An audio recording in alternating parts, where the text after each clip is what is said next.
Radio activity म्हटल्यार कितें? एक जो न्यूक्लियस आसता न्ही तितून प्रोटॉन आनी न्यूट्रॉन आसता. पूण तुमी केन्नाय चिंतला प्रोटॉन आनी प्रोटॉन न्यूक्लियसा भितर स्टेबल कशे रावतात ते? हांवें न्ही हांगा एक जस्ट एक फिगर ड्रॉ केला बेजीक न्यूक्लियायचो. पळयता न्यूक्लिया भितर प्रोटॉन्स आनी न्यूट्रॉन्स असतात. सो सद्याक हांवें हांगा 2 प्रोटॉन ड्रॉ केला आनी हो आसा 2 न्यूट्रॉन. न्यूट्रॉन जे असतात ते इलेक्ट्रिकली न्यूट्रल असतात.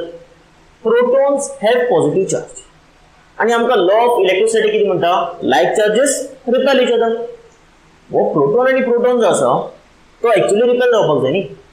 पूण हे दोन्ही प्रोटॉन आनी प्रोटॉन आसा ऑर प्रोटॉन न्यूट्रॉन आसा ऑर न्यूट्रॉन आनी न्यूट्रॉन आसा हेंचे मदीं न्ही एक स्ट्रॉंग न्यूक्लियर फोर्स आसता जो एकदम शॉर्ट रेंज आसता, खूप कमी डिस्टन्साचेर लागता. पूण तेजो जो मॅग्निट्यूड आसता न्ही तो खूप चड आसता कंपेर्ड टू इलेक्ट्रोस्टॅटीक फोर्स